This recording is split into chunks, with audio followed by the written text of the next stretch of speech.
Five, the first of two semifinal games today at Target Center in Minneapolis. The second place Fighting Sioux from the University of North Dakota take on the third place Huskies from St. Cloud State, and the action comes to you live on MSC.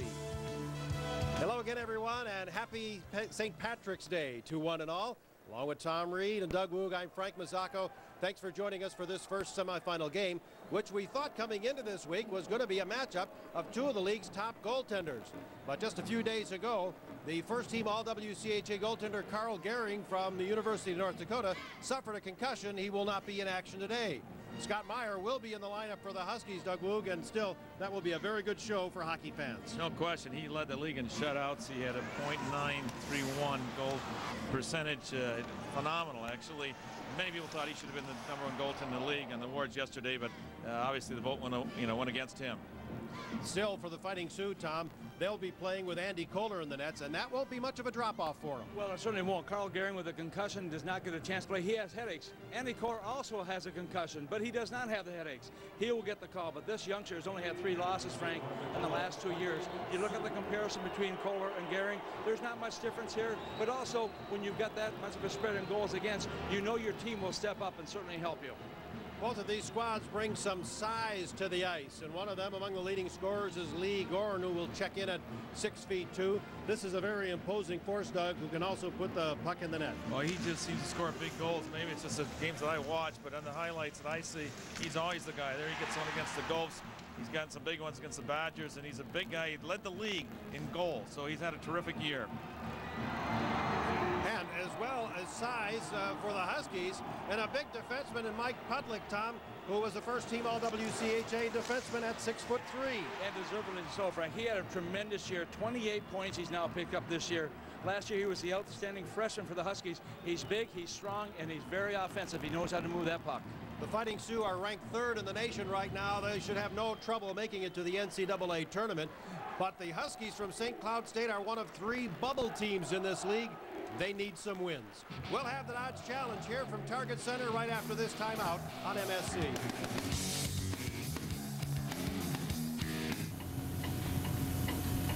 Sports Geniuses, the new game show that tests your sports IQ. Premieres March 27th on MSC.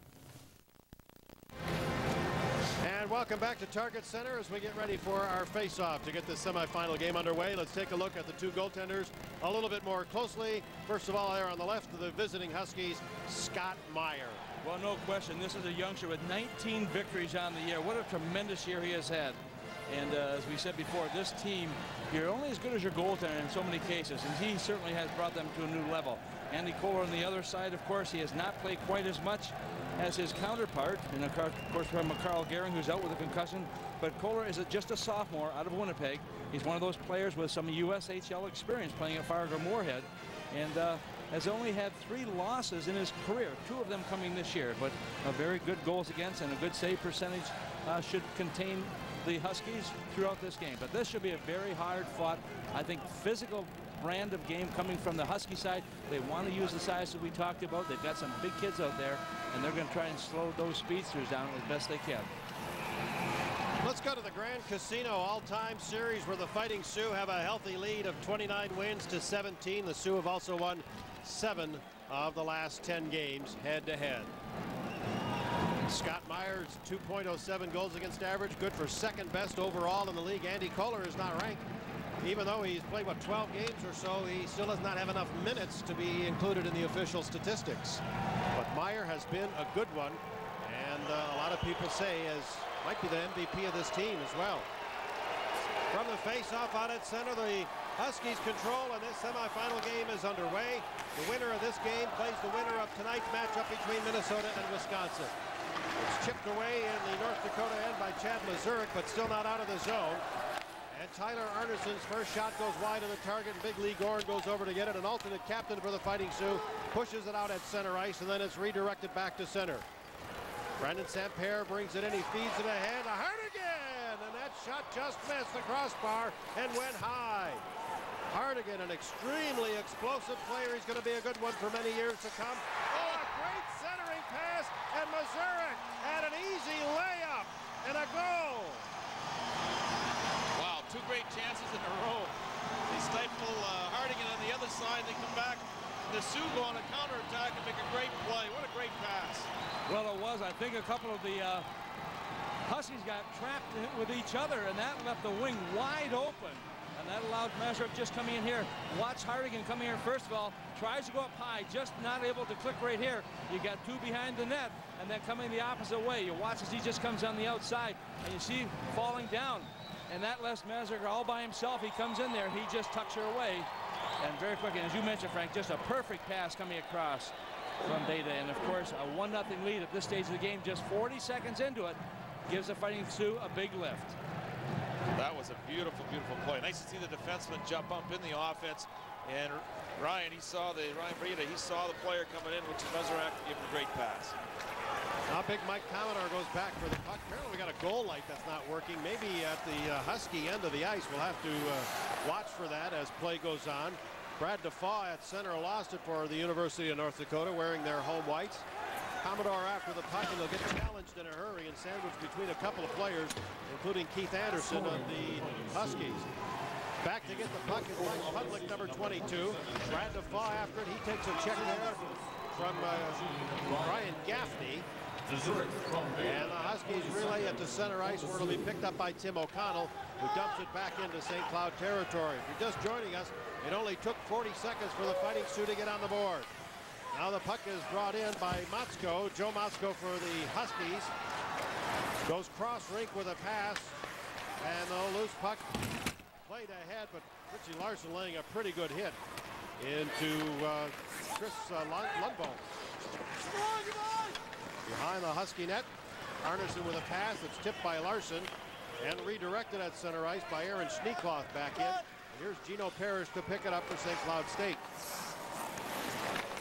Relay it to Larson at center.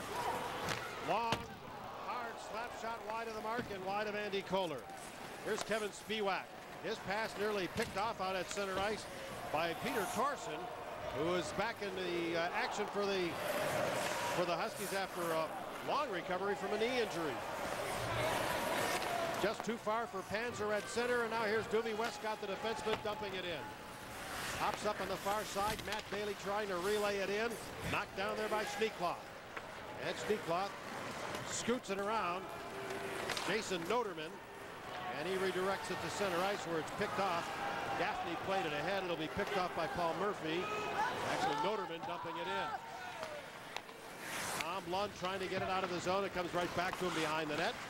Lund getting some pressure and a check from Hale. Ryan Hale, a freshman. And Lundbohm is over there, digs it out, comes back for the puck, but he's pretty well covered by Mike Walsh. Now Hale with it again. Checked by Walsh. Lundbohm gets the puck. He's knocked down by Lund. And a check thrown by Westcott. Westcott gets the puck loose and starts to move it up ice for St. Cloud State. When he got to the blue line, Ryan Hale was there to swat it away from him. And Bailey at center. And what looked like was going to start to be a very explosive game has settled down into very tight checking. Well, one of the things, Frank, that Dean BLAIS talked about was having a team that was going to do a very, very strong forecheck. And with the speed and the size and the strength that the Fighting Sioux have, they could contain the Huskies when they get that puck down and deep in the St. Cloud zone. Gaffney with a very powerful move to keep the puck in the zone and take it behind the net, and then threw a big check. Fighting Sioux break in, nearly turned into a 2-on-1. The centering pass too far for Ryan Beta. Here's Ulmer shooting. Big save made. Anderson tries to clear, but it ricochets right back on Scott Meyer, who makes the save. As we approach the 4-minute mark of period 1, the Fighting Sioux have a 1-0 lead. They're not allowing the Huskies really to get good control in their own zone and move the puck up ice. And just in desperation, as you mentioned, Frank, shooting the puck out of the area, trying to ice it whatever you can to take some of that pressure off. Richie Larson's line is out there for the Huskies with Lee Brooks and Joe Motzko on the right. Motzko, number 19. From the face-off, the puck loose in the circle, and now Larson leads a three-man break to center. Now in over the line to pass back for Larson, but he was very well covered by Westbury. The puck sneaks in for the goal. And the Huskies just that quickly tie it at 1. Lee Brooks converts on that three-man rush up ice. It looked like it was going to fall apart, and suddenly it's in. You're going to see, I think Kollar's not going to be very happy with himself. He's flat on the net. That was a shot that was right on. It was hit the target perfectly, but he's flat in the net. Did not make a good play in this goal. But watch also the action takes place to the right of the goaltender. Everybody gets tied up right here. You got two defenders with one St. Cloud Husky. All of a sudden, Brooks just takes the puck, pulls it back in, and Commodore, he's locked in there. You also have Dory locked in there, and Brooks just pulls it back, comes in on the far side, nice and low on the ice. When your goaltender isn't out to the top of the crease, the top of that blue, he's going to have some trouble, which he did there. St. Cloud answering. About 4 minutes after the Fighting Sioux scored, so we get 2 goals in the first 5 minutes of the game. It's 1-1, and as it's brought in by Hardigan, he runs into a stiff check, and the offside whistle goes.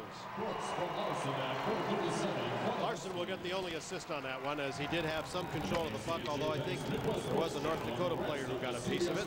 Well, that was a big goal for the Huskies coming back here after giving up a goal early on in this game to be able to just jump right back into it. These two teams have met many times before. This season, North Dakota led the series 2 victories, 1 loss, and 1 tie in that stretch, but very evenly matched. It'll be interesting to watch as this game unfolds. A lot of these are one of the great rivalries that they have in WCHA competition. St. Cloud plays it around. Now Lineweber trying to get it out, and with a little bit of help, Kevin Spiewak flips it to center and back into St. Cloud territory. Here's Hardigan. Hardigan, number 33, is on this top line with Tyler Arnason at center and Brandon Santerre on the right. Hardigan and Arnason are sophomores. And actually the Huskies, their top 3 scorers are all out of the sophomore class. Arnason leads them all with 48 points. DeCasmero 42 and Hardigan with 40. It bodes well for the future, if not for this year. Here comes Lundbohm to bring it to center ice for the Fighting Sioux, and he dumps it in. Puck out of the far corner, Gaffney there, but Meyer, the goaltender, cleared away. Lundbohm turns and shoots, and it's steered away by Meyer again. Now Hale with a check, but the puck at the line to Bailey. Drops it for Larson at center, and actually Walsh plays it ahead. And now Gaffney with a big hit. You could feel that one up here as he sent Noterman flying. Noterman's a cowboy, you know, he's a rodeo guy. Went for a ride there. Well, Gaffney's got the advantage of 6'5", 215 pounds. And Noterman's about 5'6". Just turn those numbers around. Noterman. Gaffney got it to center. Bailey drops it back. Here comes the defenseman Westcott. Sidesteps Goehring. Moves in on his backhand. Puts it towards the net. And Kollar fights it away. Loose puck at the side. And Kollar has to recover in a hurry. Gaffney trying to keep it alive. And then it's flipped by Elmer out of the zone. Frank, right now, if I'm the Huskies, I'm going to fire every time I get a chance, because Kollar seems to be fighting it, and he's actually looking the wrong way a couple times from where that puck is. So he's having a little bit of a problem here in this first period. Oh, this one, he didn't get much help there from Travis Roche as it came bouncing in on him, but the offside whistle goes anyway. St. Cloud 1, North Dakota 1, back in a moment on MSC. Face-off out at center ice as Ulmer comes in for the Fighting Sioux against Ryan Malone. Now Gino Parrish back to get the loose puck. Chad Mazurek and Lee Brooks have the 2 goals in this game. Back out at center ice, here's Commodore to Goehring, and he dumps it in. Parrish after the puck, and Beta giving chase. Beta kicks it loose. DeCasmero goes after it, runs into Goehring. And as they kick it along the rail, DeCasmero plays it behind the net. Now Parrish is trapped by Beta. Back to the blue line, O'Connell. Glove catch by Scott Meyer. He'll hold on as Parrish and Beta shove a little bit behind the net. Well, nice save by Myers. That puck came towards him. No one in front of him. He had Jason Ulmer trying to create a little bit of a screen in front of him so he could not see the puck. But once again, Meyer very calm and cool for the last couple of years. He's been behind Brian Lietza, and also Dean Weisler as the 3rd goaltender. You watch him here as that shot comes in, and he doesn't seem to have too much of a problem with that. No, we talked a little bit earlier about some people thinking Scott Meyer should have been first team All-WCHA. That's not to take anything away from Karl Goehring, no, who won the award and deserves it as well. I'm just glad I didn't have to pick between the two. Well, how about the guy that won the league? How about Wisconsin? 30 goals, he's won, or excuse me, 30 wins. 30 wins, yeah. But his individual stats were in the middle of the pack. His goals against to saves percentage were only about 4th or 5th. Some people argue what's the meaning of this game is to win. If you win 30 games, I mean, depends what criteria you want to use. Well, it's a tough call. I mean, all three of the individuals had very strong years. How about Adam Hauser? He'd probably be Minnesota's MVP. I'm sure, and had he had a little more consistent year, he'd be there. I think pretty goddamn good. It's a good year goalie. Just put it that way. That was the highlight of the league, I think, was the tenders. Well, how many goaltenders do we have with a below 3-point goals against average? Most of them. 7. Adam Hauser. No, Corey Strachan of Alaska Anchorage at 289 is the 8th place goaltender. Yeah. 289.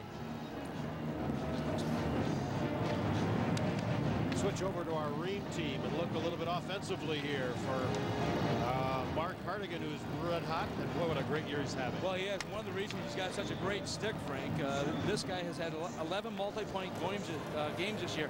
He's just a pure goal scorer, and he does it so well. He plays his position. Offensively, he can do it. Defensively, he can do it. So he's one of those guys who has really stepped up as a sophomore forward. And last year, he sat out, did not even play. So coming back in here, he is full of energy, no question. And he's one of the reasons for the Huskies and the drive they had in elevating their game this year. There are his career numbers against the Fighting Sioux in just 4 games with 2 goals, 2 assists. As Tom mentioned, all of those would be this year. The Huskies ice the puck, so they're going to face it off back in their end once again. Draw to St. Cloud State. Lund takes it behind the net. Left side pass. Beta tried to get in front of it, and it's relayed ahead in a hurry. Samper scoots after it. He runs into the check of Lineweber. And then Samper dropped it back in, but Ulmer with the interception. The puck comes right back to him. A wee bit of luck there as Ulmer brings it in. And then he is finally stripped of the puck as it's shot around. Now Lineweber trying to keep it in the zone, but can't do it. Lee Goehring for the Fighting Sioux.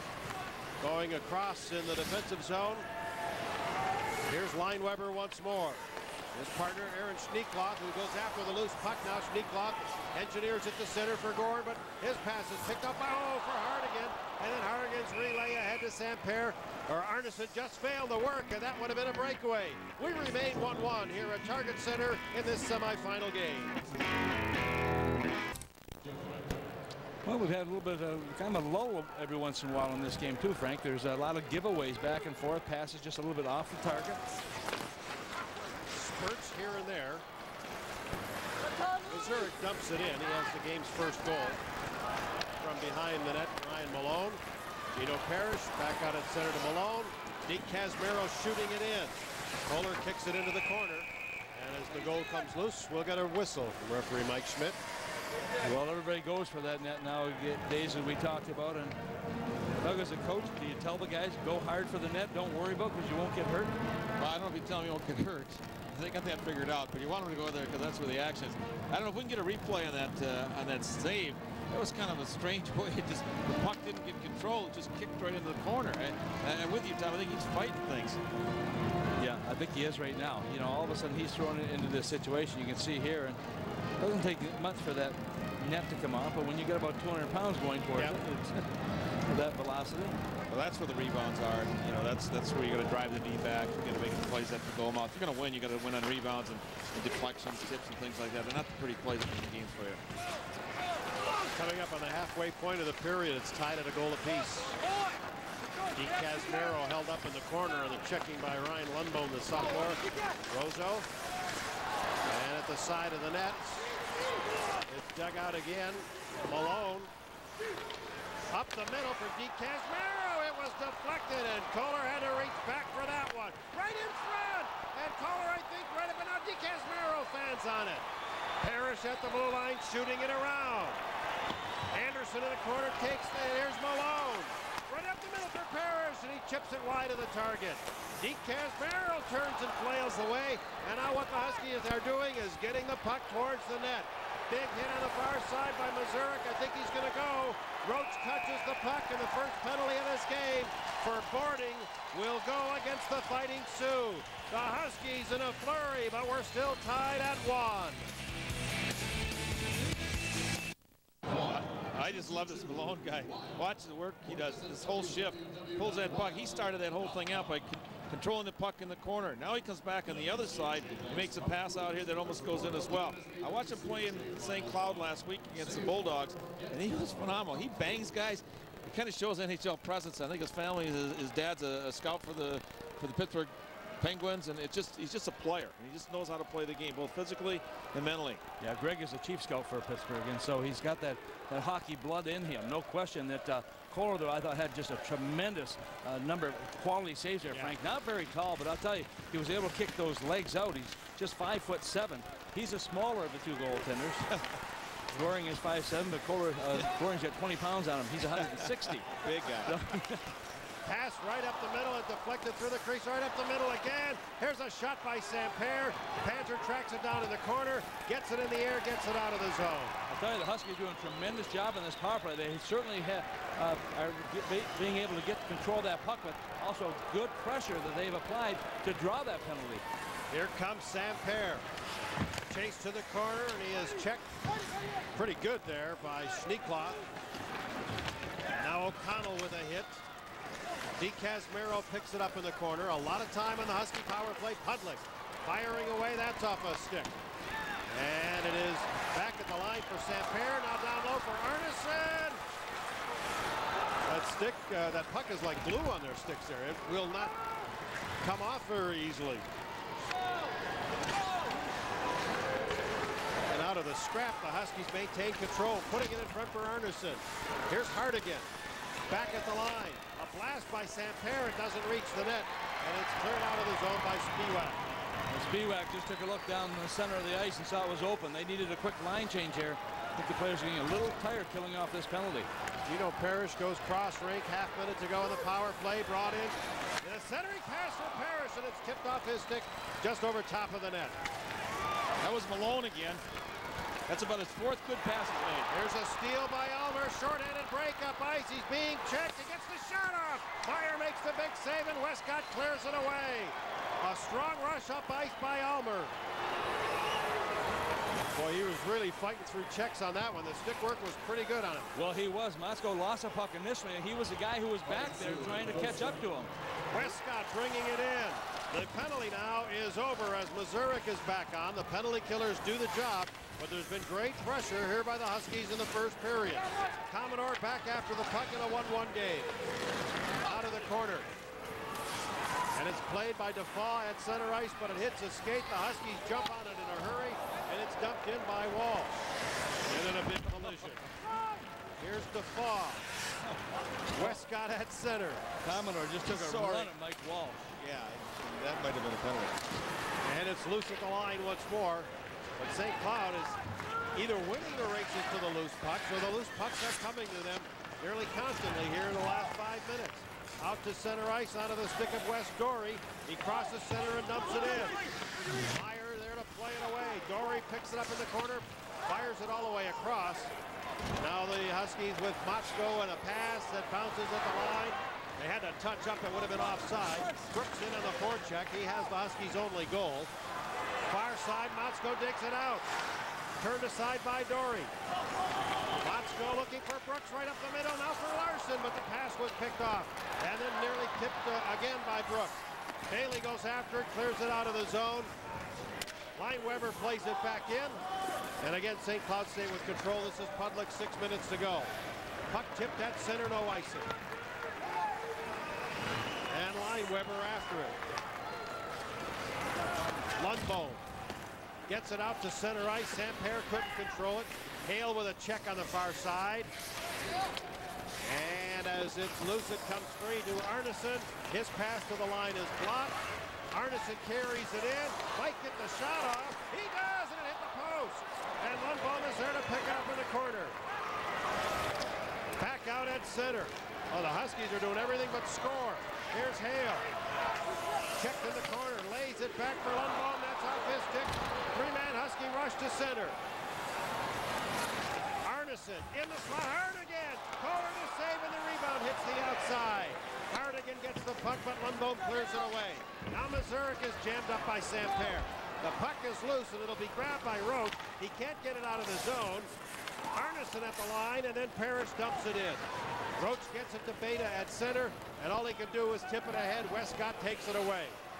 Westcott to the line, fakes the shot. Long one comes in, and Kollar makes the save under serious pressure here in the first period from St. Cloud State. But we remain 1-1 at Target Center.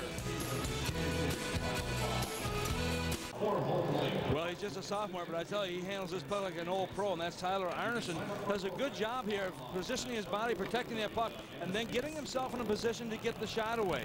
You see Kollar just a little bit deep in that crease once again, Frank, not out to the edge, and so that gives a little more shooting opportunities to the opposition, and Arnason almost puts it away. Yeah, you guys are right, especially with a small frame like that. The deeper in he is, the further he's going to have to stretch those little legs out there. Oh, he's going to come after me for that, I'm sure. Here's Goehring up on the far side, not a Mazurek. And then he dumps it in. From behind the net, Lund after it. It was tipped there and taken away by Ulmer.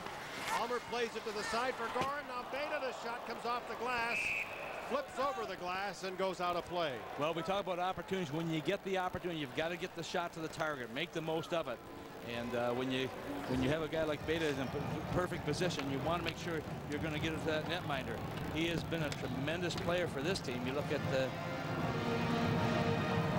season 15. Boy, he has really stepped up, and he's one of those players too, Frank, that just seems to be in the right place all the time. He's 5'11", 185 pounds. Number 3 freshman scorer, I think, in the WCHA. Right. Playoffs last year, in his last year of juniors, he was with the Vernon Vipers, and he was a playoff MVP. And he shows a lot of playoff savvy here in just the first 16 minutes of this game. Well, he made also the all-rookie team in WCHA this year, right. So he's certainly one of the top and elite players in the league. Yeah, we have a couple of good young squads out there today. Ryan Beta, Travis Roche also on the all-rookie team from the University of North Dakota. And the sophomore class of the Huskies might be unparalleled in the league. Great collection of sophomores. Right now the Richie Larson line is out for the Huskies, and they win the draw. Brooks to Pudlick, a screen shot, and hit a leg. Brad DeFaw shaken up, will be slow getting up ice. Back out at center, Peter Armbrust. Now a bit too far on the left wing boards. Mazurek back for it, and then they dump it in. And DeFaw just a little bit hobbled now, but he's going off on his own power. Travis Roche couldn't keep it in. Huskies regained control, and Gaffney dumps it down the ring. Mazurek after the puck, and boy, is he looking over his shoulder. Mazurek now locks up a little bit. Pudlick trying to keep it in, but it's finally kicked out of there by Spiewak. Arnason right back on the puck to bring it in. Samper looking for Arnason. It's in the slot, in the air, and played with a high stick. It'll be faced off at the other end of the ring. I like Arnason's hands. He's got such nice, soft hands, but they're firm. He can't get the puck off his blade. And this is one thing I remember when you used to play the Soviets and the European teams. I don't know how they developed the wrist hands or the real strength in their hands, Tom, but when you go in the corner when they're trying to play, they always come out with the puck. This is because they're great big guys either, but strong hands. Arnason's got soft hands and strong hands, and you've seen him come through the middle. Nobody can peel the puck off his stick. You know, you talk about freshmen. John Cullen is not in the lineup for the Huskies too, Frank. He's out with a broken arm and hand. It occurred last week in playoffs. He went up against the glass, got hit. Not a bad hit, but his arm hit the glass, and his hand, back of his hand hit the glass, and he broke both bones at the same time. From the draw, puck comes to center finally.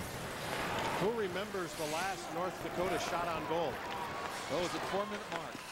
Beta there. Beta. Might have been Scarperud there perhaps with that shot, and it was Tim Scarperud. Did you say the 4-minute mark? Yeah. It's the only one they had though. That was that's a while ago. We had a lot of stop at the penalty. Here is Samper, turns and shoots and hits a body. And finally forced right back in. What a tenacious attack by the Huskies.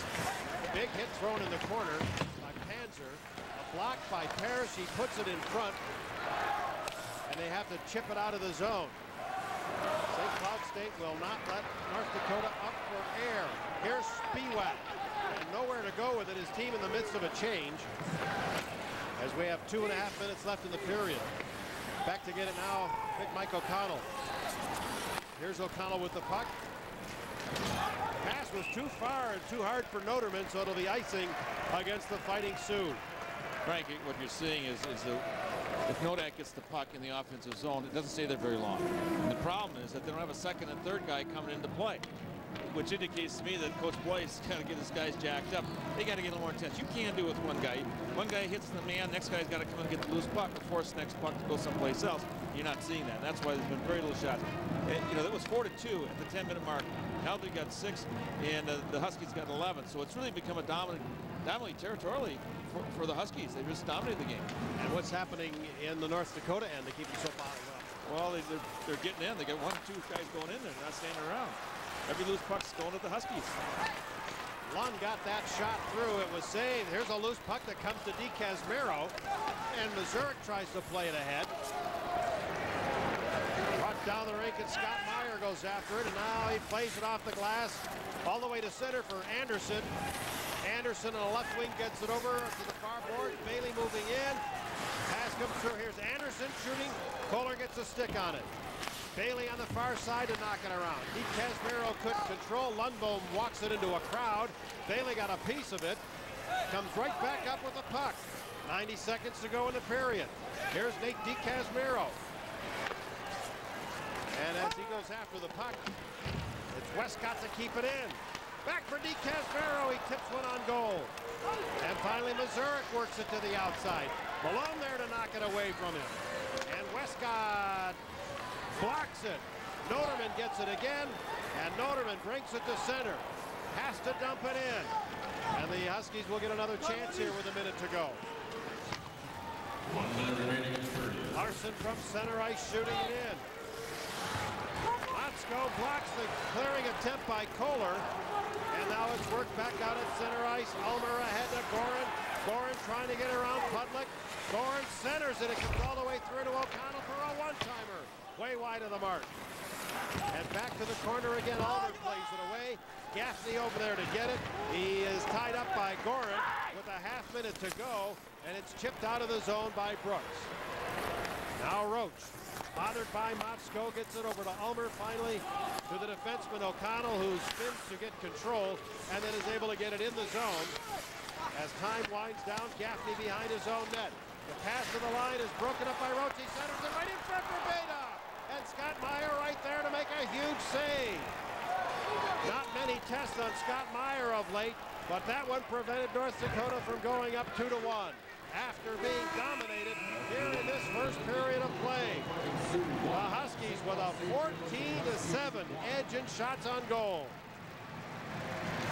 Here's a look at our first intermission lineup. Tom Reed will visit live with Chad Mazurek.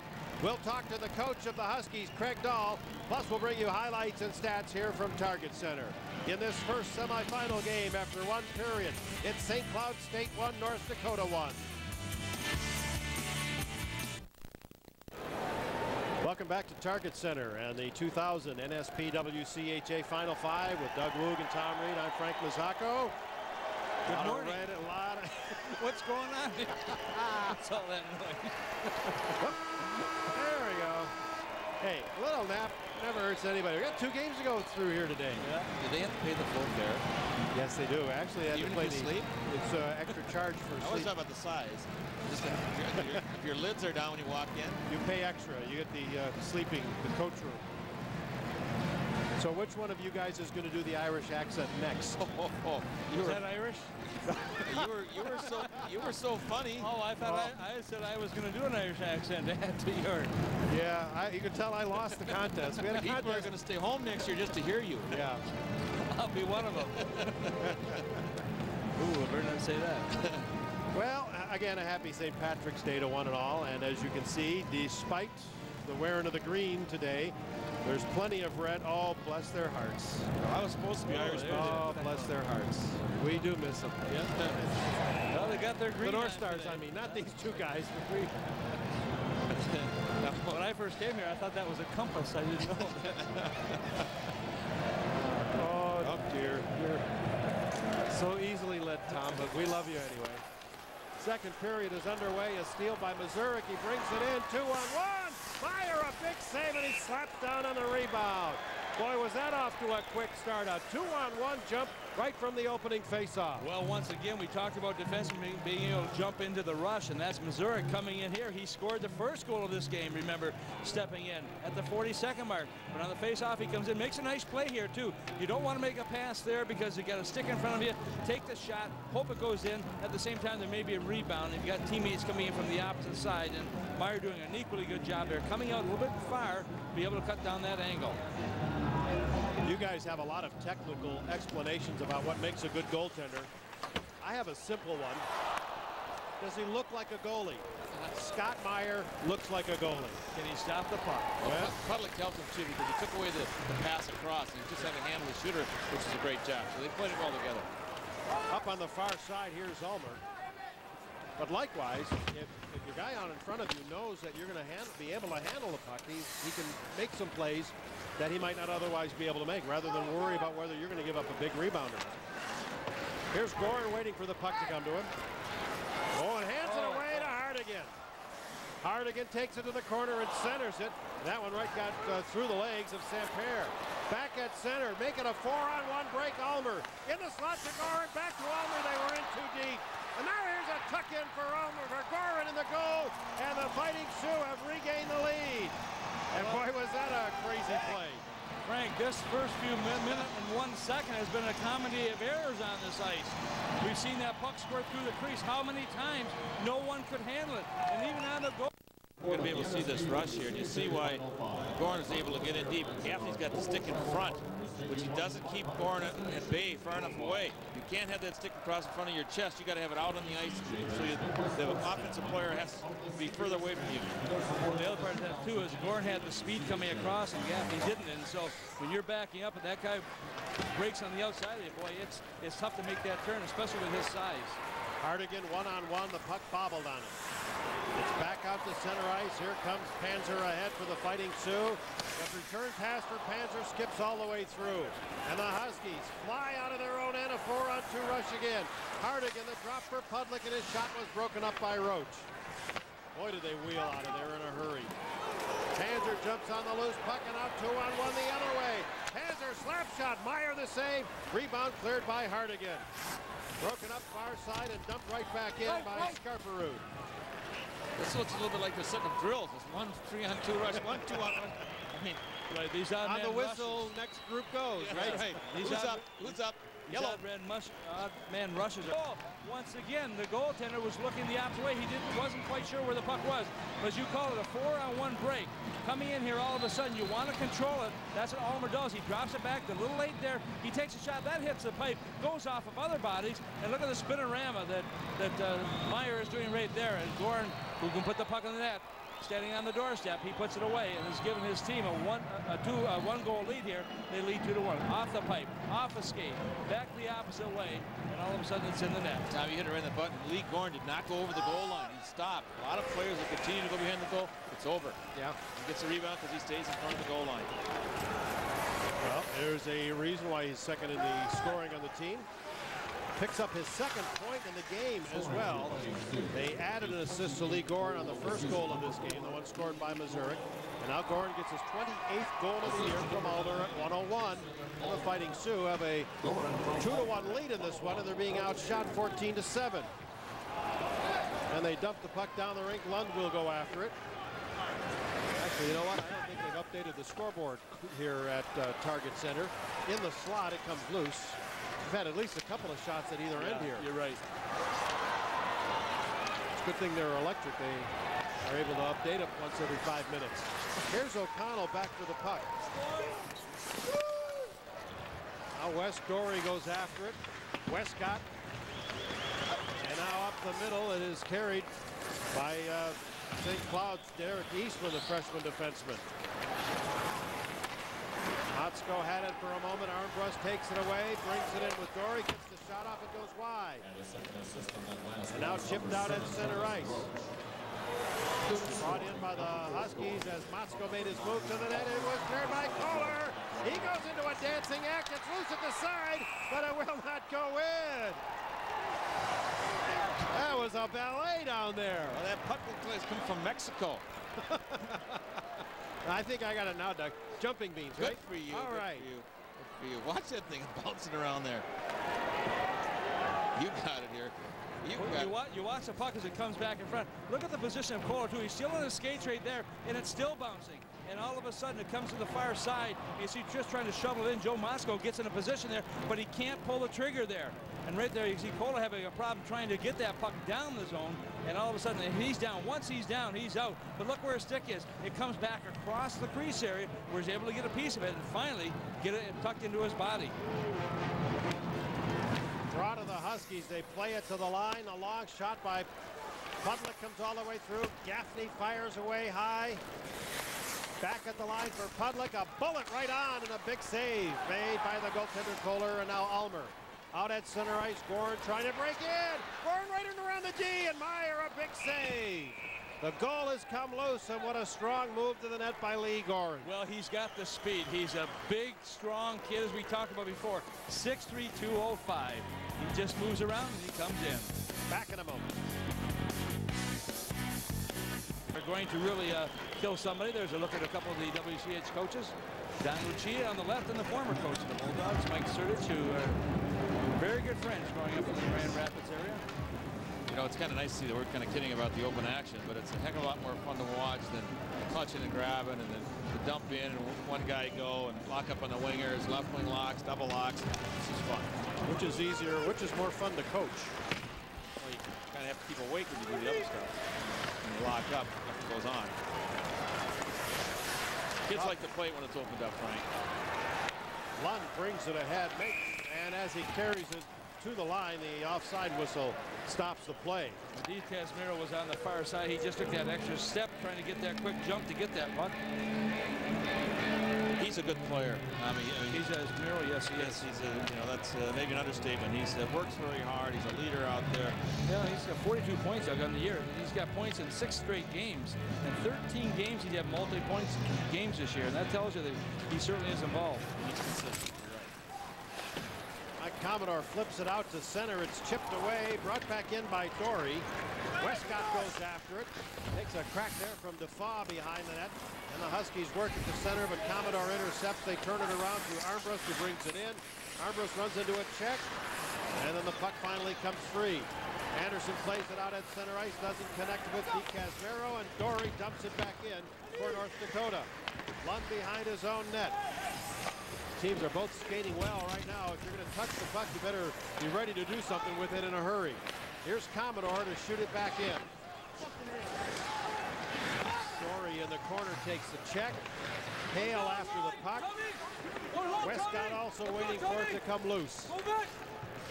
And they dig it off the rail. Here's Hale.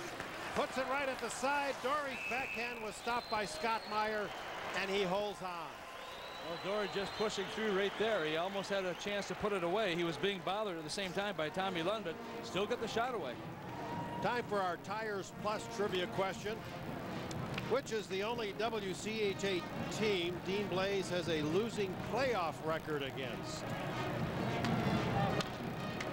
Only team he's got a losing playoff record against. Well,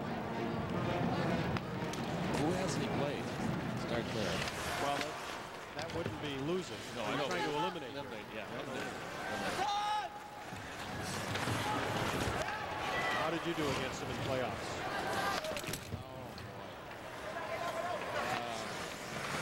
I'm thinking they've beaten everybody in the first round since he's been there. Ambers has scored a winning goal in overtime again. Yes, he did. That was a memorable day. Yeah, for him. You still remember it, Doug. I do. So it's memorable for you, too. I was just going to give him a compliment. He and Defoe and Dory had their best shift of the game so far in the last one. They're moving, get some things done. Puck just ahead, and Richie Larson reaches for it to sweep it right back away. Boy, that was a big play, too, because he was falling, didn't have his balance. Had he not had that puck and able to control it, Almar would have had a break. Here's Larson. Boy, if you like skating, we're seeing it here in this period. Now breaking in for the Huskies is Motzko. He's jammed up in the corner. Motzko, number 19, a freshman, one of 5 freshmen dressing for the Huskies. Gaffney tied up by Beta in the crease and batted away by Kollar. My gosh, he's long, isn't he? And it's played up off the rail. Some people call it tall. I say long. Pudlick back to get it. And he rims the boards to get it to center ice, and Motzko dumps it in. Schneekloth behind his own net, number 23, Aaron Schneekloth. Sidesteps the check of first Arnason and then Hardigan. Bouncing puck comes to Beta. He tees it up, and he was checked. He was hauled down. There'll be a St. Cloud penalty coming up. Ryan Beta making the break from the blue line, draws the penalty, and the Fighting Sioux with a 2-1 lead will go to the power play. Well, you watch here, Bader will get the puck. He comes along here, and Gaffney coming back in. Gaffney had just gone the length of the ice the other way. He may have been a little bit tired coming back there, trying to just grab on, hook on. He's called for hooking. That penalty comes at 6:35 of the period. This puts the Fighting Sioux on the power play, just their first power play. We've only had 2 penalties in this hockey game. Fighting Sioux power play percentage is good for second best in the WCHA, and the penalty kill for St. Cloud is number 1. Here's Commodore. Shot turned away by Meyer. Panzer gets the loose puck. So we have the best power play against the best, one of the best kills. Far point, Commodore reaches to keep it in. Jammed back around, Lund on the loose puck, tried to chip it out of the zone and actually put it out of the rink.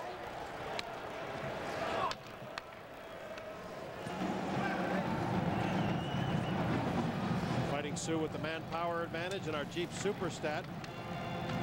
They were 0 for 17 this season against the Huskies on a power play. Wow. And they still have a 23% average overall. Well, as you mentioned, the Fighting Sioux very strong in penalty killing units this year. I think they're number 1 in the WCHA. If I'm not mistaken. Yes. They certainly have been able to take that part of the game and make some big improvements over the last couple of years. Westcott in the corner, and it's chipped all the way down the rink. A lot of time left on this power play, and Commodore will get the puck from the sophomore goaltender Andy Kollar. Jay Panzer at center. Commodore. Here's Commodore again, checked by Lund. Panzer waiting back behind the net for the puck to come to him. Now the Huskies control, they get it ahead to Sampere, and he dumps it down the rink. Boy, nice play by Tyler Arnason to get the puck just halfway up the ice of Sampere and shoot it down, rather than taking the chance of going off the boards because he wasn't sure who was along the boards. Here's Goehring to bring it in, trying to get around Parrish. Knocked off the puck and knocked down to the ice by Parrish. Dumped right back in by Mazurek, and the Huskies take it away. Pudlick glides it all the way down the rink. Half minute to go on the manpower advantage for the Fighting Sioux. They have a 2-1 lead. Now to center ice, Mazurek. Played it ahead, but it hit a leg. Beta gets it, he goes cross rink with it. Now the relay to Goehring. Goehring hits the line, runs into a crowd, and they force him to the wall and down to the ice. Parrish gets the puck, turns, looks, and gets it out of the zone. And that might do it on the power play. Good penalty kill for the Huskies. Outstanding. So far, the Fighting Sioux haven't even had a shot on goal. Roche to center ice. Goehring runs into a check. A stumbling play. Almer breaks in. Almer to his forehand. A great save by Meyer. Right up the middle. Another shot goes wide of the target. That one should have been in. Here's Roche moving in. Slap shot. Goal! Travis Roche! Wow, that was a flurry there, guys. There was some great opportunities. It was one after another. Finally, Roche just teed it up and just came right, hammered. Meyer made about 3 or 4 really good saves prior to the goal here. Well, they certainly no question that he moved in and Roche moved in from the point position. But you're going to see also the goaltender, Scott Meyer, was kind of thwarted right here. Look, there's someone in the crease here. Wasn't pushing the crease, but he's in there. All of a sudden, he kind of knocks down Meyer, as the puck goes back to the point now, you're going to see all of a sudden, as Roche just moves in, he's got plenty of time, no one there, makes a little fake, moves in, and I'll tell you, he just buried that one. There's no question. He had to make that one go really, really hard, but a nice pass also by Beta, who gets the puck back to the point, move in, you can see what he sees. He just beat the goaltender cleanly because he was not screened. Beta's second assist of the game. The Fighting Sioux have a 3-1 lead. This team was badly outplayed in the first period, but they have the only 2 goals of this, the second period. Frank, they've started to skate. They started to have a second guy and started to move up the ice. They're getting breaks. The whole game has changed for them. They're moving. It's a good hockey club, no question about it. I think they just maybe weren't quite ready in the first period. You know, they adjusted to it. Coach BLAIS probably got on a little bit to say, guys, there's a lot of pride here. We're going to win. We'll keep ourselves. It's very important for their team. If they can win, and we're talking to Coach BLAIS before the game, they can win too. They're going to have maybe a bye in that first round. So all these games are very important. Of course, it's important for St. Cloud to keep themselves running for the NCAA playoff, but it's nice to get a bye if you can get it. Huskies have to feel, and I believe they do feel, if they just win 1 game here today or tomorrow, they would be assured of an invitation, at least mathematically speaking, barring any upsets. That's the other big factor in all of it. With 3 WCHA schools on the bubble, St. Cloud, Minnesota, and believe it or not, still Mankato on the bubble, they can't afford any upsets in any of the other conference playoffs. Frank, am I correct? Did Mankato, Minnesota stay the same in terms of their ranking? If they moved Doug, it wasn't very much of a move. Right, even though they lost. Even though they lost, right. Mankato still has the edge over Minnesota. There's a penalty coming up out of this. We'll take a break after this timeout on MSC.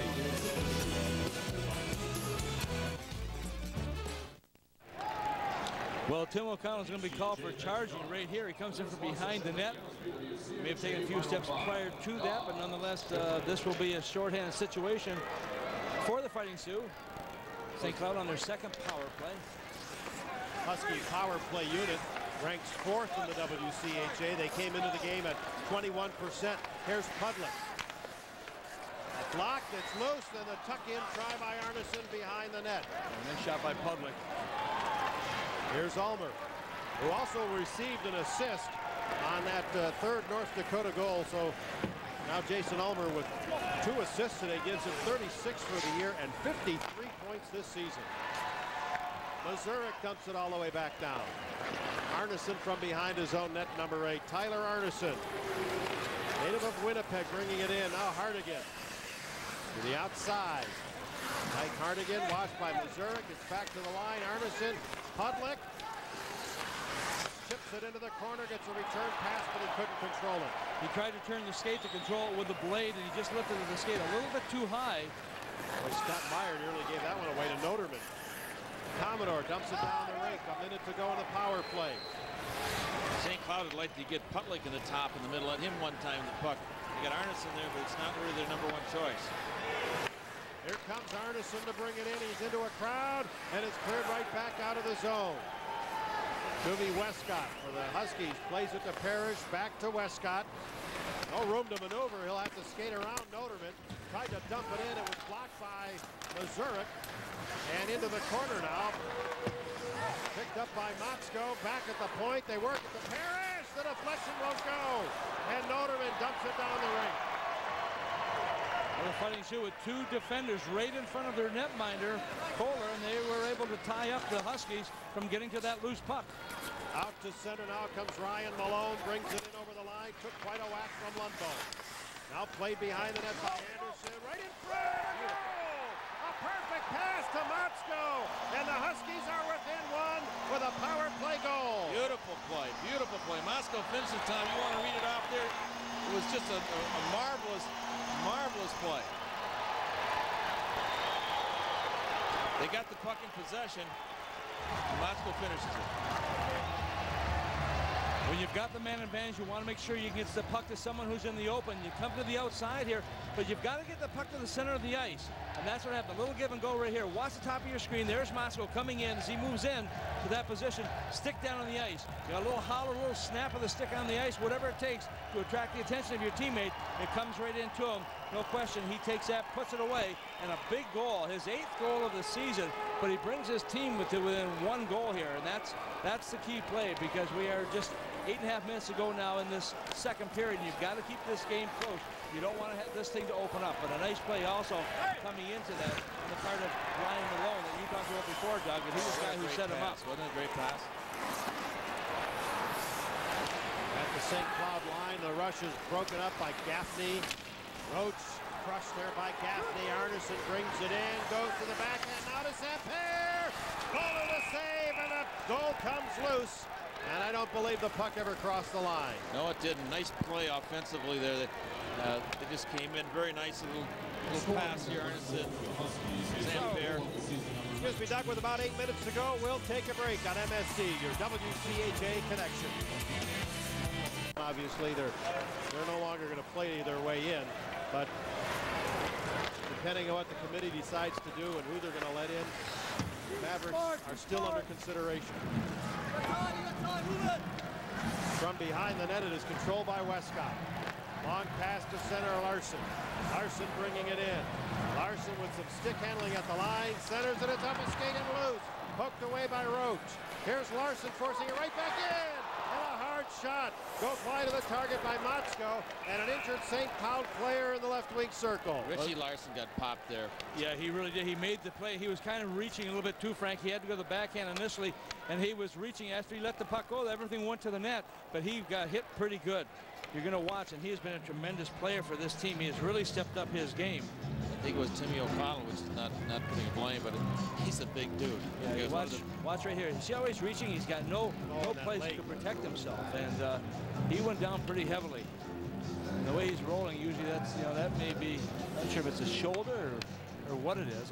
Tom, it looked like that right leg got bent like a pretzel behind him there, and I'm just hoping it's just a hyperextension at the worst. That's what we will hope. Well, you worry about the knee in that situation, because you're definitely that North Dakota had a stronger down the middle offensively, and also from St. Cloud, they had stronger offensive on the left side of their lineup. So to lose another center will not help their cause today. Quite an inspirational player, Richie Larson. And he'll get some help getting off the ice here, favoring that right leg. He's one of those guys, too, who's in his senior year, and I have not heard they made the appeal to the NCAA because he played 1 game as a freshman. It was an exhibition game against Calgary, and I don't think the coaching staff thought that This is the young boy that had the tragedy with his father in the hospital. Right. Yes. That's a tough story. He came home and the father was attacked or something and killed in a hospital. Something like that. It was a work-related stabbing, I believe. Right. Yeah. And, he was a hospital administrator. Right. Mike Maxon, our Sports Connection crew, did a great story a few weeks ago on Richie Larson and his family. And then, of course, at Senior Day, we were up at St. Cloud and saw his mom there to greet him and be with him on that very special night. These are kids, right? Yeah, they are. And they play like men, but they are kids, and we're going to remember that they have lots of feelings. And this has been a pretty good game. The guys are competing, and some plays made. His goalie's got to make some save. There's been some action. It's not going to stand around and see what's going to happen in the game. Well, shots in this period right now by the Fighting Sioux, 10 shots. The Huskies have had 8 shots. Huskies still leading that department overall in this game, 22-17, because they had such a strong first period, out shooting their opponents 14-7. I think, Tom, one of the reasons there's been a lot of shots, people are catching passes. I mean, the chain's not getting broken. They're able to continue on up the ice, make plays. And the skill factor in this game has been very, very good. Only a couple of victories for the Huskies in their 9 games in the Final Four, Final Five format competition.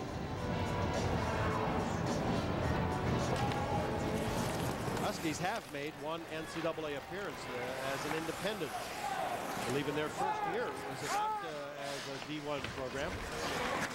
Back when there was a wide open at large berth in that format. Gino Parrish back to get the puck. He's pressed on the play by Lundbohm. Less than 7 minutes to go here in the second period. Steve Clough trying to play it in. Malone is there waiting for it. It's cleared around. And now the pass to center ice right onto the stick by DeCasmero. The shot, the pad save, and the rebound chipped by Malone. And DeCasmero was either slashed or interfered with. I believe the penalty is going against the Fighting Sioux, and the Huskies with a power play and a chance to tie this game.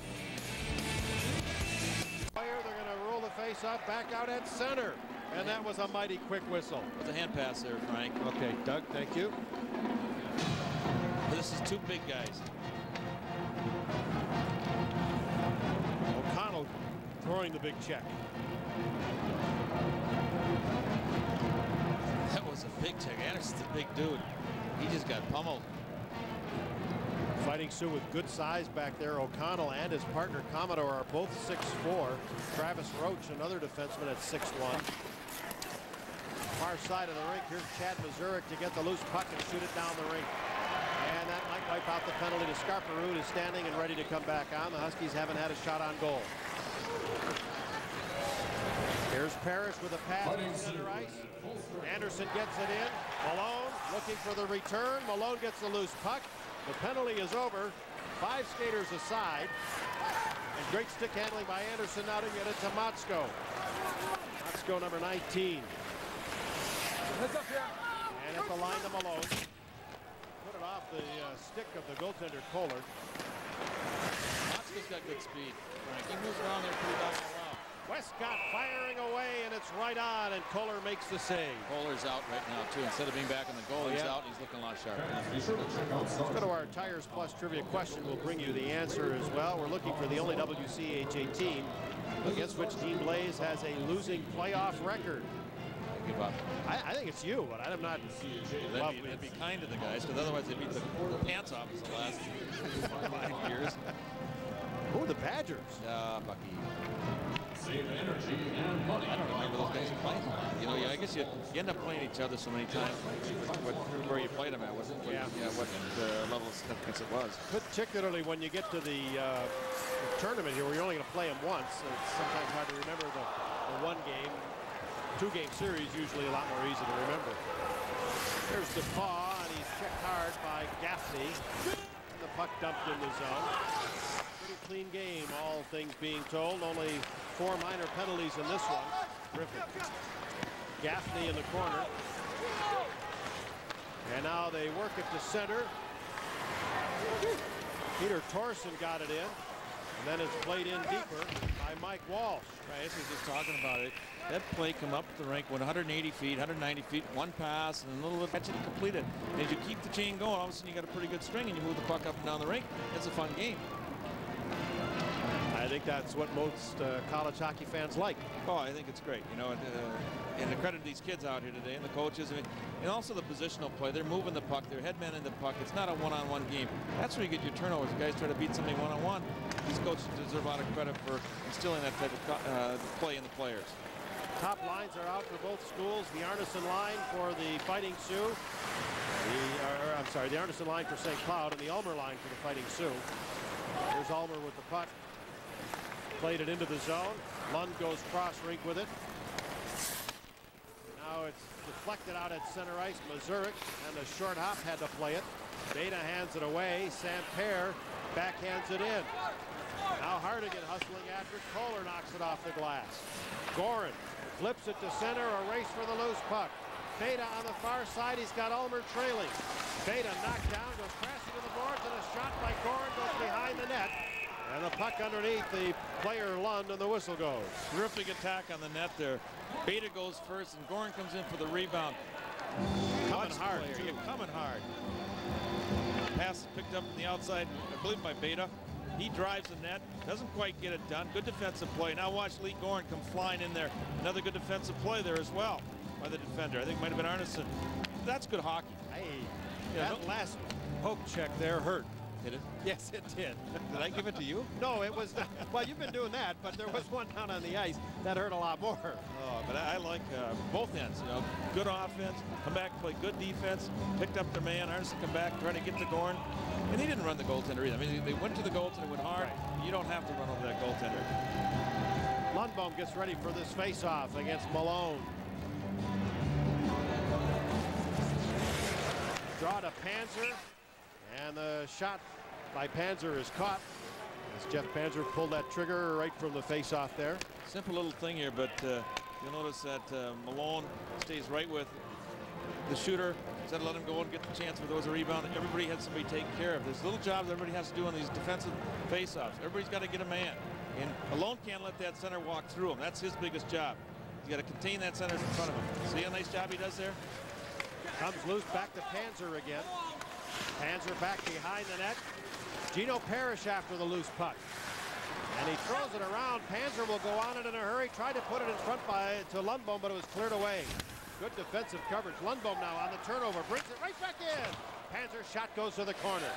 Commodore comes away from the check with the puck. Circles the net. And the passing lanes are shut down. There were 3 black jerseys over there. And DeCasmero relays it right wing at center ice, and O'Connell shuts down the rush with a big check into Anderson. He must have had his number pinned up his wall last night. That's the second time he's tattooed Anderson. From center, Lundbom brings it in.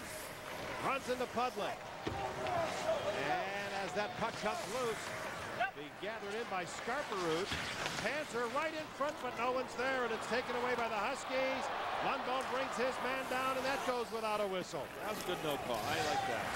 Now Gaffney with a pass to Torsen at center. Right wing man is open. They bring it in. It's Brooks, the shot. Fired it high. Gaffney goes after it. Sidesteps the check, and then actually Noterman got the worst of that. And Noterman grinds out Brooks. Here's Roche playing it behind his own net to Missouri. Gaffney steps up to intercept and control.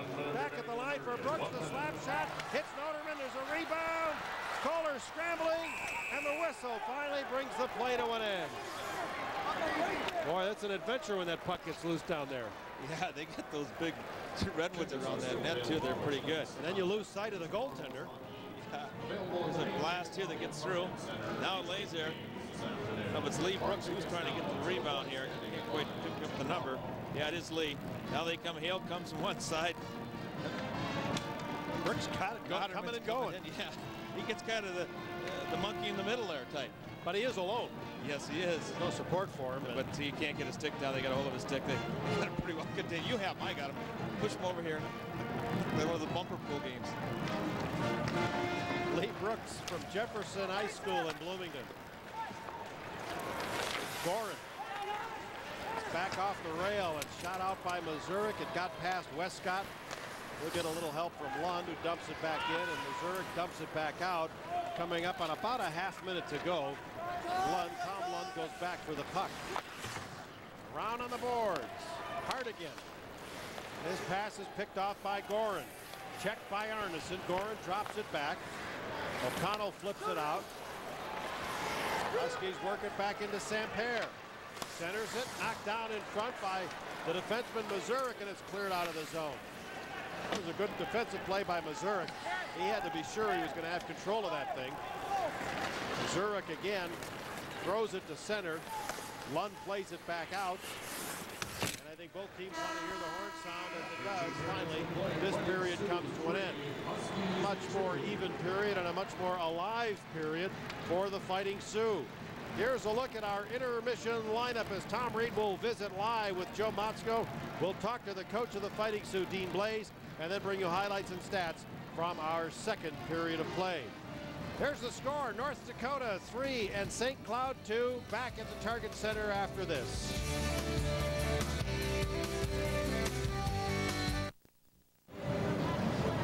Welcome back to the Target Center as the second period has ended with the score of the Fighting Sioux 3 and the Huskies from St. Cloud State 2. And with us right now, Joe Motzko, the freshman forward out of Bemidji, Minnesota. I guess, first of all, this game was a difficult start. You guys gave up a goal very early in the first period, but you really have come back in that first period, battled back and forth here in the second period. How do you read the game at this point? Well, for a while there, we were just kind of trading opportunities with North Dakota, and we really don't want to do that. We want to just kind of play the offense and capitalize on their mistakes. And talking to your coach before the game, Craig Dahl, he talked about keeping this game very, very close. He said, we think we've got the horses that can do it, but we can't let them get a big run and gun on us. And tonight your team has been able to do that. Yeah, I mean, they got the big guns that can score goals, so we just got to play good defensively and work hard. Well, goals are part of it. You picked up a good goal here. Maybe walk us through it a little bit as you and Ryan Malone kind of team together. Yeah, I think Keith Anderson and Ryan Malone worked a good give and go down the wall here. And then Ryan just took it around the net and made a great pass to me, and I just fortunate enough to put it home. Well, you're one of the teams also that's kind of on the bubble a little bit to get to the tournament, the big tournament. And this game obviously very, very important to you. You go into the locker room now for this third period coming up. What is said, or what do you have to do to try to get a little bit of a jump here against the Fighting Sioux? I think we just got to keep doing what we're doing. We're getting chances, you know, we're working hard down low, and I mean, things might happen if we keep working. When you look at this game also, you've got Andy Kollar going in net. Does that have a bearing on how your team approaches the game a little bit different with Karl Goehring out of the net? Yeah, I think Goehring's played a majority of the games for them, so we just want to get shots on him, test him, you know, see what he's got. He's made some big saves, so. Okay, Joe, thanks for being with us. The score at the end of 2 periods, 3-2 in favor of the Fighting Sioux. We'll have more coming up right after this timeout. Participate in the sport. The fun continues. Welcome back to Target Center as the Huskies from St. Cloud State take on the Fighting Sioux from the University of North Dakota. Fighting Sioux coach Dean BLAIS is our guest at this intermission. Dean, a lot of coaches here, at least 2 of them anyway, are biting their fingernails worrying about NCAA bids through the process of this weekend. You may have a much more relaxed attitude being ranked number 3 in the country right now. What does that do to your approach to this weekend? Well, certainly it takes some pressure off the guys. All year it's been pressure to win the WCHA, and then when we knew that Wisconsin was going to probably win it, the whole team relaxed and we played a lot better. But you know, certainly you want to play well here and then get a bye in the West Regional at Mariucci next week. And if you lose 2 games, they could send you out east, and then you run into Boston College, Boston University, Maine, and New Hampshire. No, you lost a couple of tough games to the Badgers earlier this year, and we're wishing that you could have played them twice more. Would you like to meet them in the championship game? Well, certainly, but I think Minnesota and Wisconsin have a great game tonight, and we're not really concerned about anyone but ourselves today against St. Cloud, but it'll be a great game tonight also. Fighting Sioux ran away with a lot of individual awards. 4 members named to the various All-WCHA teams, a couple of All-Rookie teams. Tell us about some of these guys. Well, certainly we're very happy that Jeff Panzer is one of 2 players in the WCHA to be Hobie Baker candidates and first team All-WCHA, and Karl Goehring, the All-WCHA goaltender. And you know, certainly Melanson and Meyer's had great years for Wisconsin and St. Cloud State, but Karl was the goaltender of the year, and he's not going to be playing today, so hopefully Andy Kollar can do the job for us. But Lee Gorn had a big year, 28 goals, and then Jason Ulmer had over 50 points this year, and you know, on the power play, penalty kill, and then Ryan Beta and Travis Roche, 2 freshmen, were on the all-rookie team. So certainly we're happy with the individual awards. Well, I know you would aspire for higher team awards, but congratulations anyway on another very good season in the WCHA. Thanks, Frank. Dean BLAIS, the coach of the Fighting Sioux, and we'll be back with more of our intermission right after this timeout on MSC.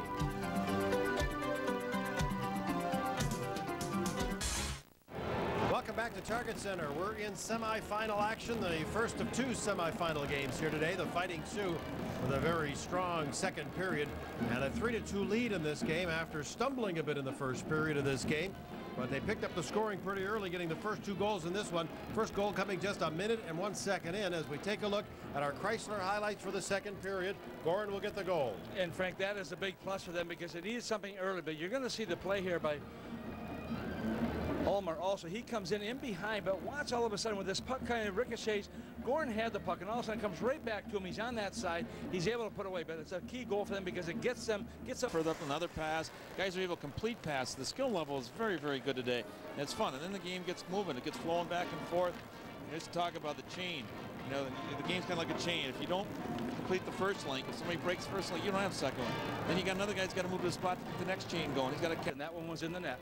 Doug, then another power play goal. This one brings the Huskies within 1. Yeah, this is a nice play. You got Keith Anderson involved, who's got a few passes from O'Connell during the period, but then you got Malone make a great pass to Motzko. And that was just a nice behind the goal line type play. All 3 guys were involved. That was a power play.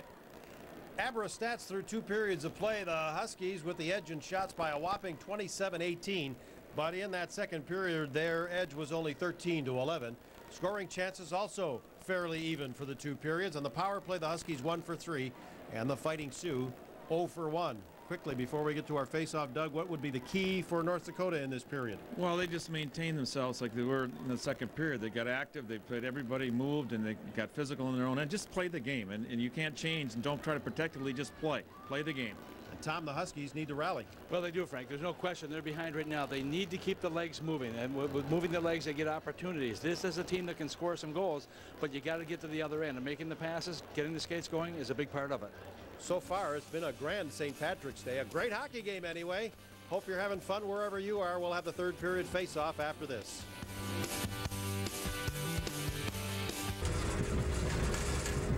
Sports Geniuses, the new game show that tests your sports IQ, premieres March 27th on MSC.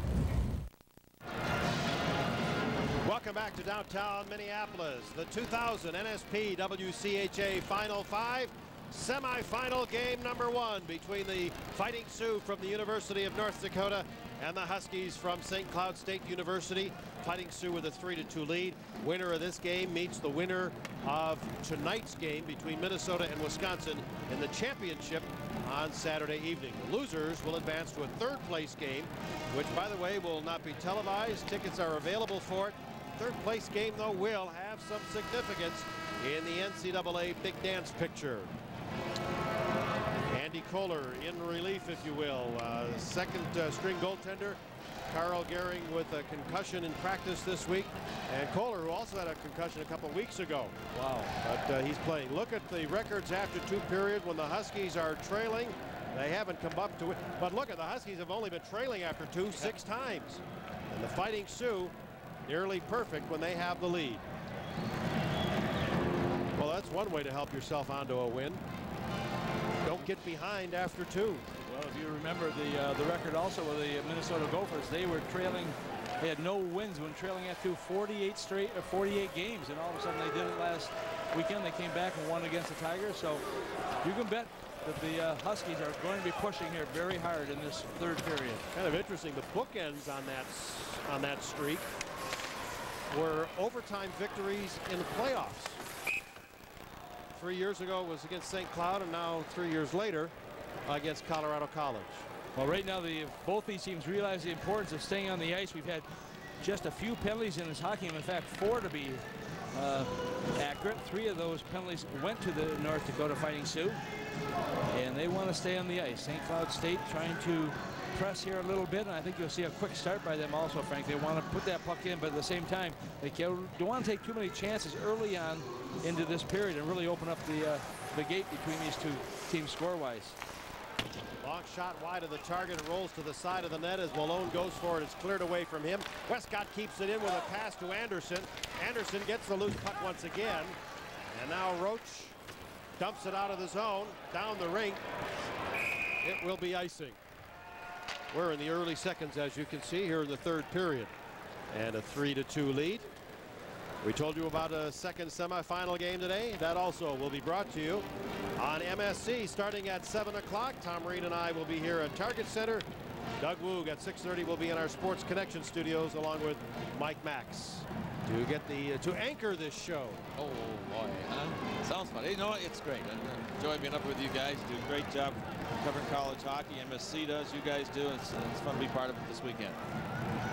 It's a great weekend of hockey. Just love the Final Five weekend. You know, we got a nice crowd today. They announced 83 something. 83-97 here today. Figure about 16 or 17 tonight.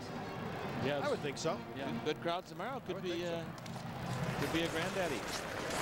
Some folks were speculating just a little bit. I wonder what the attendance would have been tonight had the NCAA basketball committee sent the Badgers to Minneapolis for the region. Oh boy. Oh, would this town have been a rocking and a rolling, huh? That might be an overdose. Out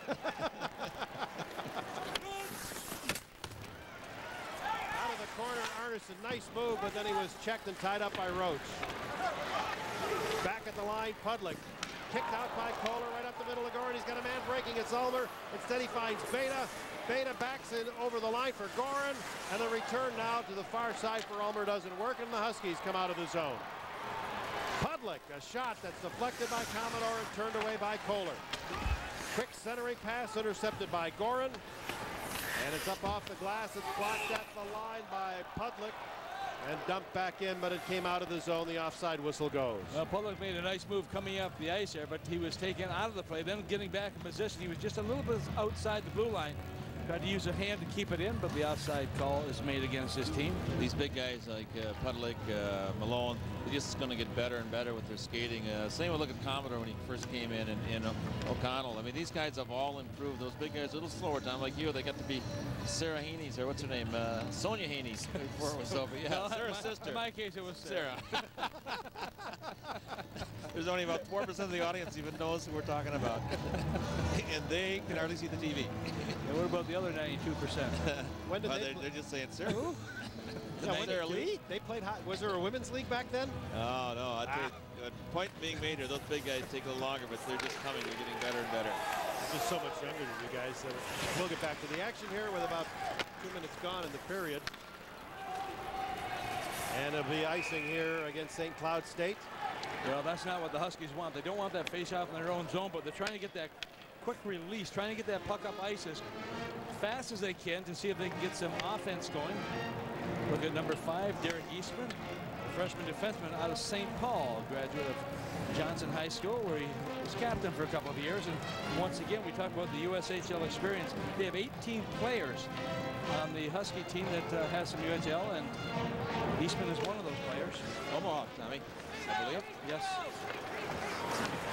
Puck was flipped around in the Husky zone, and now a long pass to center, picked off by Commodore. Tried to chip it back in. And it's controlled by Eastman and tipped by Brooks out of the zone, and O'Connell plays it in. Parrish gets it ahead. And from center ice, Peter Torson flips it into Fighting Sioux territory. O'Connell gets it behind the net. Commodore works it around. Armbrust waiting for the puck. It comes loose. Dory back to pick it up. Torson cracks him a good one. Commodore tracks his man down, hauls him down. Play goes on. It's loose in the slot. Defoe bats it ahead. Then it's swept up ice by Dory. Armbrust after it, but it'll cross the goal line first, and North Dakota will be called for icing here. Well, that could have been a penalty there. That could have been a very dangerous play because he almost caused an odd man advantage there. Didn't call the penalty, and then boom, they come out 2-on-1. Could have been one of those things that play a big part in the decision of who wins the game here. Here's a youngster who has really stepped up, Frankie. He looked a little shaky early on. You look at only 25 career games, but look at his record and that time. But early on in this game, he seemed to be fighting a little bit, but he has really settled in now. He's made some key stops for his teammates here, and he's kept them into this game where they lead by 1 goal right now. How many coaches would like to have a backup with those kind of numbers? Absolutely. I know one. One, just the ex-coach? Kerner former. X. Big X. Big X. Here's Panzer, and then Westcott plays it ahead. Anderson, that one hit Lundbaum. Lund back to get it, and he dumps it ahead. A wave off the icing, say it could have been played out at center. Schneekloth behind the net. Mazurek waiting for it. Casimiro is there.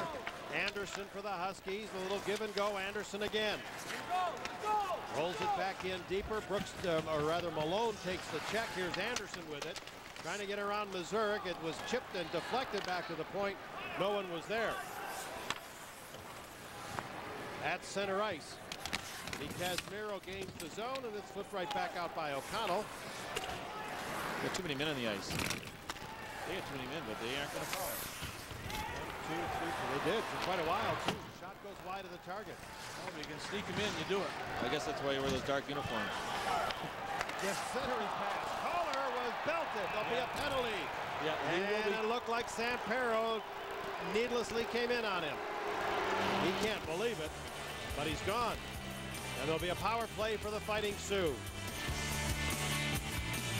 New Royal, tried and true. Well, you're going to see the reason for this penalty right here. Sampere just goes into the goaltender. Remember, Kollar is coming back from a concussion, and Sampere could have avoided him there. He elected not to do so, and he took the innocent route that I didn't mean to do it. Nonetheless, you hit the goaltender, you're going to be called for it, and it should be. And so the Fighting Sioux are going on the power play once again. Kollar suffered that concussion, did he not, Tom, in a non-conference game against Bemidji State? That's correct. Power play number 2 for the Fighting Sioux. And here's Scott Meyer making a save on a shallow angle shot by Lee Goehring. And the thing is, Frank, it's tough enough, as you're well aware, to play against a team like the Fighting Sioux. When they've got that man advantage, they can make some good things happen for their team. So talked before about staying on the ice, how important it was, and right now, St. Pierre in the box, and that's a tough place to be in a close contest like this. Brian Lundbohm is their leading power play goal scorer with 7, and right now he's not even on the ice.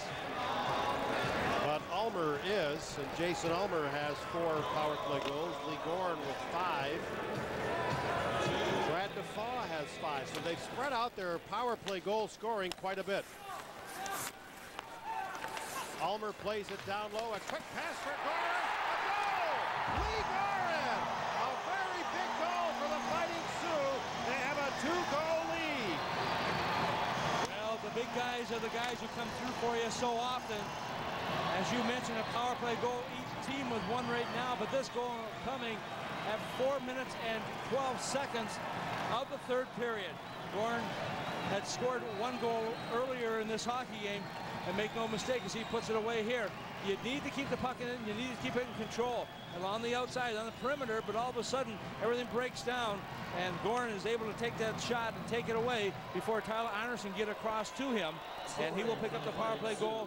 The assist will go to Joe Motzko, and the other assist will, the assist will go to number 19, Ryan Beta, and the other assist will go to Jason Ulmer, who's had a very strong game for this team. Boy, both Beta and Ulmer have each collected now their 3rd assist. They've assisted on 3 of the 4 North Dakota goals. And the Huskies now have a little bit of work in front of them. With about 15 minutes to go, Scott Meyer making a big save there. About 15 minutes to go. Huskies need at least 2 here to tie it. Out to center ice comes St. Cloud State. Brought in on the near side, and a hard check thrown into Eastman, the defenseman, by Mazurek. And the going gets a little rough right now in Fighting Sioux land. Mazurek back after the puck. Long pass to center ice. Spiewak tipping it down the rink. And it is played up on the far side to Malone. And dumped right back to center. DeCasmiro is spun around. And Schneekloff goes cross rink. They work it ahead to Lundbohm. He gets a step on the D. Scores! Lundbohm! Spun the defenseman around, and the Fighting Sioux are starting to build a commanding lead. Boy, he finished that well, Tom. Boy, did he ever. But the key on that whole play was that Doobie Westcott lost his footing. He lost his balance. And all of a sudden, it was number 10 against number 10. And Brian Lundbohm does a tremendous job here. Long pass along the boards here. You see as it comes out on the inside, and you see the speed that he has when he picks it up. Westcott just could not handle it. He couldn't keep the feet down where he wanted to be and hold that balance. As he goes down, Lundbohm just steps around. On the forehand, comes in, finds the 5-hole, and puts it away. And has given his team a 3-goal lead, scoring his 21st goal of the season at 5:19. The Huskies have called a timeout here to regroup and re-strategize. As they do, we'll take a break. North Dakota now with a big lead, 5-2 over the Huskies. Well, he has his work cut out for him right now. The coach of the Huskies, Craig Dahl. The assist on that last goal by Lundbohm will go to Skarprud and also to Lineweber. Keeping that puck ahead, keeping it in motion, and giving it to a player like Lundbohm who had the speed there to step around the defender. Here's O'Connell back for the puck.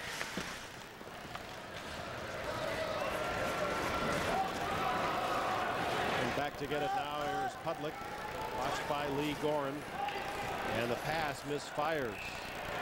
Pudlick threw it down the rink unintentionally, and the faceoff will be back in Husky territory. Doug, we talk about teams and how important those big guns are for them. When you look at the Fighting Sioux in this game, their top line with Beta, Ulmer, and Goehring have picked up 9 points in this game. Well, they have been good because Beta pounds guys, Goehring finishes, and Ulmer puts the speed in that line, and they move up and down the rink really well. They've used each other. A lot of plays they've made, Tom, going in the zone. Not just in the zone where they get a bounce in the right direction, but they've made offensive zone plays when you're attacking the line, which doesn't occur very often in hockey. Fighting Sioux have beaten the Huskies twice this year during the regular season, both up in Grand Forks, 6-0 and 4-3. Their only loss was a shutout loss at the National Hockey Center, and one game there also ended a tie. Here's Arnason back behind the net. Takes a check there from Ulmer. And as it goes to the corner, Ulmer tries to dig it out. Gino Parrish from behind the net.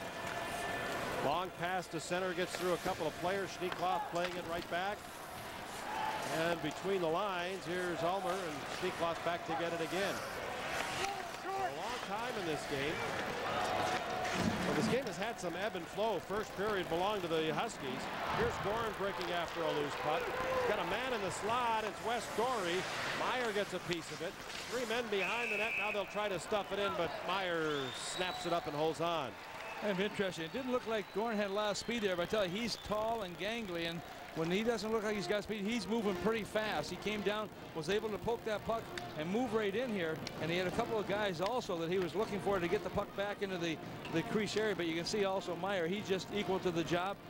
And watch the play right here. It comes right back on front, and they're scoring right where the puck is again. Well, he's playing with Ryan Beta, not in that particular situation. He's playing with Dory and Default, but he can stay with Ulmer and Beta. He certainly can stay with anybody. Very, very good skater. Very big kid. Meyer back behind the net, and he leaves it for Lund. Off a stick, it's played by Motzko. And Joe Motzko plays it ahead. He's picked up one of the 2 Husky goals.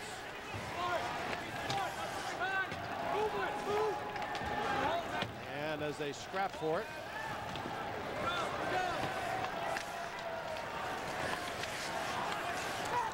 comes loose at the side. Here's Westcott.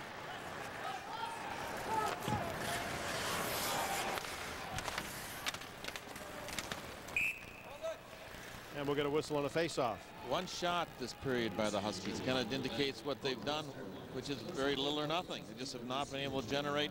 Now the Sioux have packed in on the forecheck to send 1 guy in. They're picking up the wingers on the outside, and it's going to be tough. You're going to have to move 180 feet to 190 feet to get a chance. And this is going to be what I believe St. Cloud's going to do is bring it back and make short passes, try to break the puck out the middle. Otherwise, they're going to get intercepted in consistent pace and right back in their throat. Here's Gaffney. Oh, looking for the 5-hole. He found it, and it went out the other door. Had Kollar beaten on the play.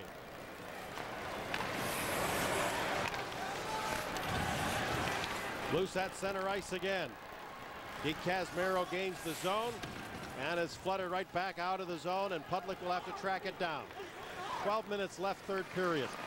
Pudlick from behind his own net. Oh, it sticks on him, and he has to reach for it. Finally, Anderson brings it ahead. Anderson's centering pass was broken up by O'Connell. Now a big check by Travis Roche. That's the 3rd tattoo that O'Connell given on Keith Anderson. He's going to think he's his neighbor. I think he sees him so often. But I tell you, well, he's played a very good game. Big defense. You know, the other guy that's been kind of quiet here is Mike Commodore. He hasn't even ruffled anybody's feathers yet. Well, I think he got in big trouble last weekend in the series when he took a penalty, a 5-minute major penalty. It cost his team 2 goals in that stretch. And I don't think the coaching staff was real happy with him, but he is in the lineup. I'm doing a little South St. Paul math before the game, Tommy, and I divided. He's played, what was it, 60 games, and he has 370 penalties. So I assume penalty minutes. Right. Penalty minutes. Something like 6 hours he spent in the penalty box. Yeah, I think he knows those off-ice officials. Barry knows his teammates. More time with them. Hi, you guys. Offside at the blue line with 11.5 to go in the third period. Well, this is where the Huskies have really got to pick up the pace here. As you mentioned, Frank, not much time to go in this game right now. They're 3 goals down, and they've got to get those feet moving pretty fast. But the Fighting Sioux, I mean, they got one of those teams that can cut you right down to the knees very quickly, too. They've got some speedsters out there we talked about. They put that puck in the net, as they've done in this period. And that certainly has opened up this game for their team right now, and they seem to get that extra spark, too, when they start scoring those goals. This would be a very difficult game, I think, to write a newspaper lead for, because the Huskies dominated so much in the first period, and yet it was a 1-1 score at the end of one period of play. Second period is even, and all of a sudden now North Dakota with a pretty commanding lead here with only about a half a period to play. It hasn't been like a blowout game at all, other than the first period, but that was in the opposite direction of the score is now. But if you remember last night in the game also between Minnesota State Mankato and the Gophers, The Mavericks played very sound in that first period, but they couldn't beat Adam Hauser, and that really kind of solidified that team, and they were able to come back there and play very strong in the last 2 periods. And you don't score early like that, you don't get a couple of goals, and all of a sudden the other team starts to respond to it, and they get the goals. It takes some of that wind out of the sail. So the lesson to be learned is don't have a strong start. Here's a 3-on-2, and the pass intended for the defenseman Parrish was broken up by Mazurek. A nice play. Hardigan into the corner, and it's pointed to Mazurek. Just blasted Samper. 3-on-2 for North Dakota. Give and go, and the shot fired wide of the target. Back at the blue line, Commodore played it in, and then it looked like he took a stick up high. Huskies with control, flipping it to the bench where they're in the middle of a change. And now a pass handed away to Spiewak. Moving in, he centers it. A blast, and Meyer read that one perfectly. He had to have a little ESP on that one. Jason Noderman's wondering, what did I do? And the loose puck, they play it ahead to Hale. His pass hits a skate. Finally, it's controlled by Walsh. Out at center, dumps it in. Wide of the target, and Commodore chips it away. Hale after the loose puck and gets it out at center ice. Now with some control, he brings it to the Husky line, then dumps it in. Gaffney, checked by Noderman. And Hale throws a check into Brooks.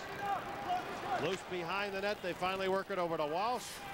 Walsh gets it to center, Commodore knocks it down.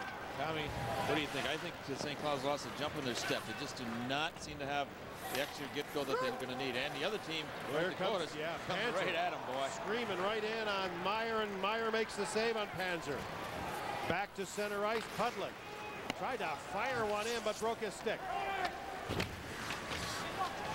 Out of the corner, it's Sneakcloth, actually Scarperud reaching for it.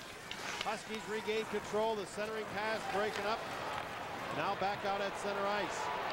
A 2-man rush, Lundbohm's pass was deflected, and Meyer tries to play it ahead. The Huskies, if the scoreboard is right, have had only 1 shot on goal in this period. We've played more than half the period. On the outside, Eastman, and he was stripped of the puck, and it's played right out of the zone by Scarperud. From center, dumped in. And here's O'Connell. Flipping it out at center ice, Pudlick knocks it down with a glove. Lund, long pass to center, Arnason. Chased outside by Goehring. Pudlick gets it again. Flips it in, the Huskies will touch up. Boy, defensively, the Fighting Sioux have really stepped up on this period. They are not allowing any opportunities to the Huskies. Can't even get into that slot area with that puck. Everything is on the perimeter. Now brought ahead by Samper. Little drop pass, that's deflected. And chipped then out of the zone. Pudlick has a little problem with it. Beta dumps it in. And Meyer leaves it now for Pudlick. Mike Pudlick starts to move up ice. Pass off a stick. Broken up by Mazurek. Pudlick will have to track it down again. Dump, dump, dump right now. That's all they're doing. Not very hard, so they don't get the icings called against them. Armbrust on a half-hearted forecheck there, and now here's Defoe to knock it down at center. Pudlick will move it up ice again. The pass to the line, but it's in a crowd, and Motzko has to reach back to get control of the puck. Slides it across to the point, but it comes out of the zone. Here's Gaffney once more. Gains the zone, runs into a check. It's off the glass and back out at center. Brooks once more, dumps it in, and Kollar stops it behind the net for Commodore. He takes the hit there from Motzko. Armbrust ties up Eastman, the defenseman. And the puck is underneath a fallen body, so we get a stoppage. Only 7 minutes to go, and the Huskies need to rally in a hurry. They trail by 3. Check it out at your Jeep dealer. Well, Brad Defoe in dark meets Brian Gaffney in white. That's our shell check of the game, and they go in pretty heavily together. Both of them coming in at 215 pounds. And at the side of the net, Kollar leaves it, and the Fighting Sioux will patiently set up and take as much time as they can. Sneakcloth with it. They get it as far as center. Gaffney dumps it back in, and he was knocked down by Noderman. That was the 5-6 given to the 6-5. Yes, it was. Return. Now Noterman is knocked down and he tumbles into a pile. Sneakcloth got it out, but the offside whistle goes first. Only 6.5 minutes left, perhaps, in this game. Does somebody have a reading on Malone? I haven't seen him out here for a few shifts. Unless that's him coming out right now. I believe it is. Second assist to number 6, Tim O'Connell. Official scoring on. Well, he's centered this line. I think that is him, but he's been noticeably missing here in this period. He has now arrived. Number 6, Tim O'Connell. Lots of scouts in the building watching these players. You know, North Dakota, they just got the ability to kind of maintain a pace, get it going, play good D when they need to play. They're playing real smart, Tommy, right now. Yeah, they are. Well, they don't mind the whistles because it slows things down. Oh, Scarperud. Oh, Meyer. Now it's a goal. And Scarperud eventually gets the better of that one-on-one situation, but it just rolled over the line. I thought Meyer had done spectacular and made that save and just barely got over him, but what an individual effort by the forward here. Scarperud from North Dakota, Tom. Well, it was, and you'll watch the play also. I believe that was Lund that was back there with him. He comes in, gets a shot. Meyer made a great play here. Couldn't control it, and it just kind of gets over the line, but a big goal coming at 13:43. That's his 11th goal. As you look at it one more time, see what happens when you look down for the puck. All of a sudden, it's not there anymore. Oh, it doesn't stay there. Tommy Lund got burned on that one. Timmy scoring his big goal to give them that 4-goal lead now in the third period. Puck goes into the corner, and Anderson took quite a crack there from O'Connell. Bouncing puck again. 6-2 lead for the Fighting Sioux. Very much in control of this one, and on their way to the championship game. They're also on their way to a 3-on-1 rush. Here's Goehring. And his pass intended for Defoe was broken up. He definitely have more speed than St. Cloud does, Frank. There's no question about that. And they are using it right now. They're picking their spots, hitting their lanes, pushing the puck up the rink. That being the Sioux. Yeah, Jeff Panzer picked up the assist on that goal by Scarperud. And for those of you Fighting Sioux fans keeping score at home, on the 5th goal, they're going to take the assist away from Lineweber, the second assist, and give it to O'Connell instead. From behind the net, a wraparound try, and Kollar made the save. Now Wes Dory, jammed up by Gino Parrish. And over to Gaffney from center ice. They dump it in. Well, if the Fighting Sioux go on to victory here, this will have a significant implication for the University of Minnesota. Talked to a couple of people who are pretty good with numbers and the pairwise things, and they say the Gophers need to have St. Cloud lose twice in order to make the tournament. Well, we'll see if that's true, but anyway, the Huskies got to start going here. Bit of a sour note here, a bittersweet note for the Huskies. They've only allowed 6 goals in the game twice, and now they chip in their 3rd goal of this one. Just to finish the thought there, the Huskies have allowed 6 goals only twice, but both times to North Dakota. Well, they've cut the lead in half. Well, they have, Frank. I believe that's Matt Bailey who's going to get credit for that goal. He just comes in on the faceoff. The puck goes right over to the center ice area. Bailey, who was the center iceman there, you watch as it comes in here. Here's the initial shot coming from the side. Bailey just comes in and he just taps it away there. Joe Motzko in the middle of things as well. So that, as you mentioned, brings it, but they're still halfway there. They've got 3 goals to make up in 4 minutes and 42 seconds. Well, the good news for the Huskies is that you're getting some scoring from your 4th line. Lee Brooks has got a goal, might be a 3rd liner, 4th liner. Bailey's got a 4th liner. So where are the guys, the big guys up front, the Arnasons? Where are those guys? Hardigan's work? Are those guys? They have not come or not put the puck in the net. Out of those top 2 lines, Doug, only Malone and Anderson have points. They each have an assist in this game. Yes, and it's been the depth basically here. They've just right down the lineup. All of the Sioux guys have played well. After the first period, they had a slow start though. The first period. From center ice, O'Connell flips it in. It comes rolling towards a defenseman, Pudlick, who has control. He goes cross rink with it. Roche pass was broken up. Now Hale back in his own end of control, but the delayed offside whistle finally goes. Just under 4 minutes to go here in the 3rd period of this semifinal game. We'll be back after this. Well, the clock becomes the enemy right now for the Huskies, trailing by 3 goals in this game with just under 4 minutes to go.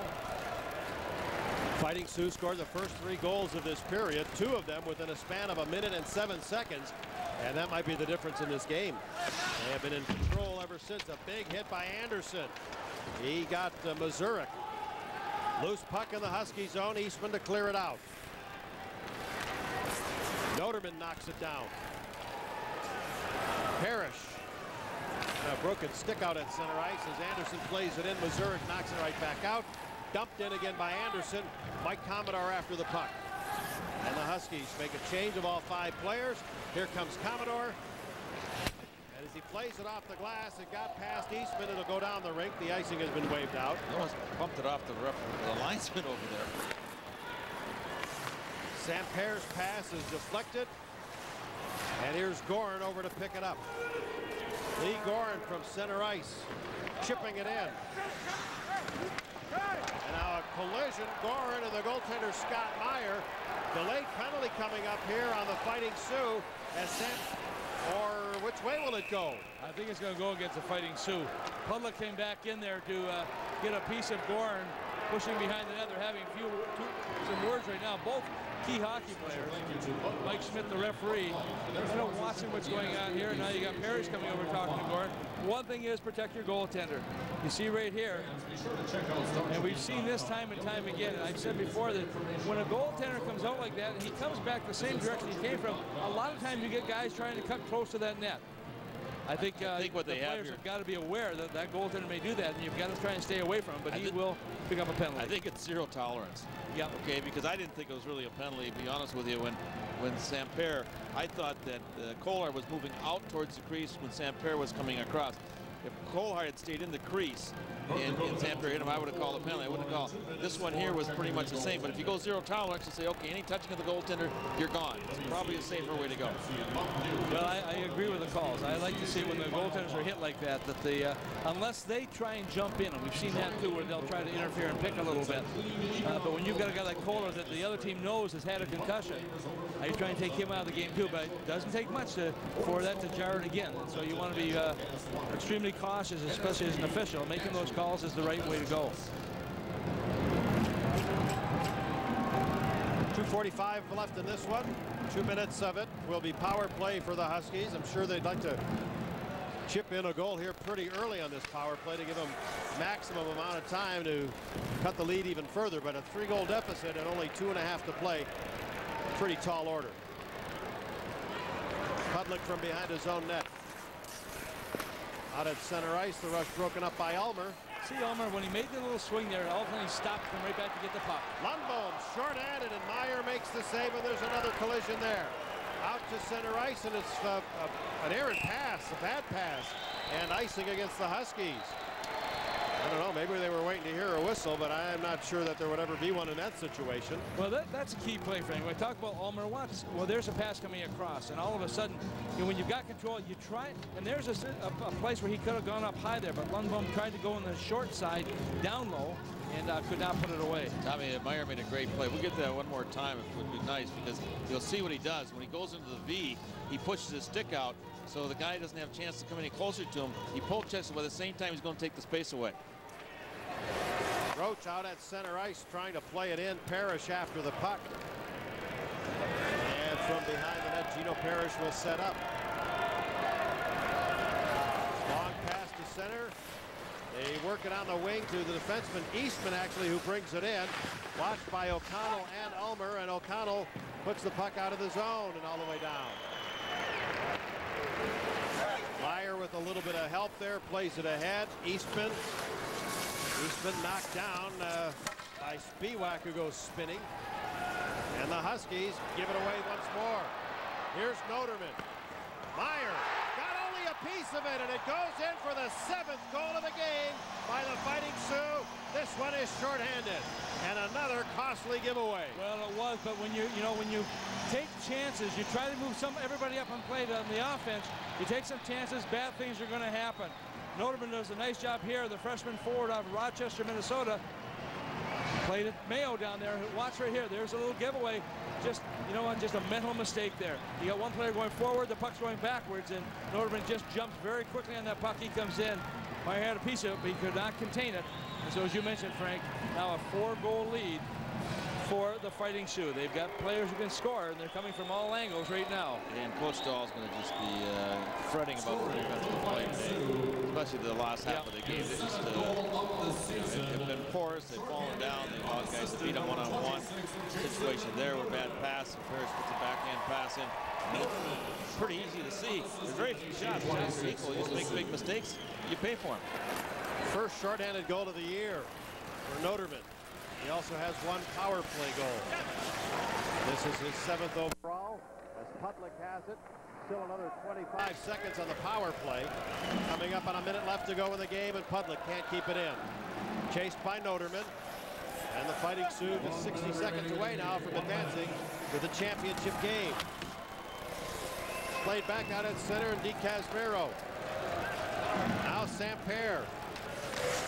It's off a skate and then pulled away, and Roche gives it away to DeCasmero. As the penalty now to Goehring is over, with 5 skaters aside, and winding down to the final 40 seconds of this one. Here's Goehring centering it right in front for Ulmer, and Ulmer was knocked down by the goaltender Meyer. Loose puck here is Beta playing it to the side, and the Fighting Sioux are still buzzing. Here's Goehring, he'll try to wrap it around, and Meyer gets a piece of it. Down to 20 seconds left. And Hardigan got a piece of it, not enough to control.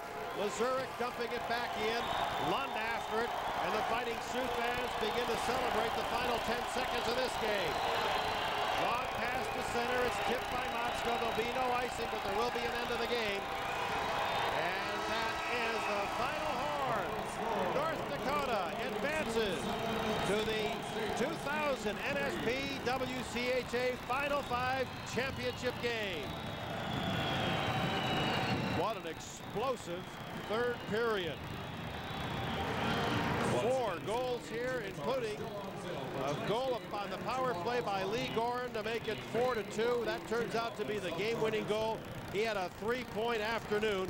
Lee Goehring is our Elias star of the game. Boy, what a solid effort by this Fighting Sioux team. It looked like they were going to have their lunch handed to them for the first 20 minutes of this game, but good teams find ways to rally, and this team certainly did. Goehring with the 3 points, as did each of his line mates. Jason Ulmer with 3 assists, and the freshman Ryan Beta with 3 assists. Well, Frank, there's no question who the superior team in this particular game was. I think that once St. Cloud got going in that first period, it looked like it was going to be a very close contest. But once the feet start moving and the sticks start to doing the work that the Fighting Sioux have done all season long, they've been a top team the last 4 years. The last 3 years, not counting this year, they were #1. This year, they were #2. So obviously, their coach, Team BLAIS, did a tremendous job of putting some talent together here, and this team just continues to shine. Well, I think somebody forgot the batteries for their skates the first period, and when they didn't skate, the Huskies were all over them. And Huskies got a very talented team when they get a chance to win the corners, and which they did, and they dominated the game. But then something was said in the locker room. Some batteries were recharged. Something was in place in their skates, and they played a totally different game. And then they took advantage of every mistake, almost every mistake the Sioux made back, or excuse me, the Huskies made back at the blue line, and it made it kind of ugly. And guys, 2 goals early in that period by the Fighting Sioux. The Goehring goal on the power play, another one a minute 7 seconds later, and that was the end of the story for St. Cloud.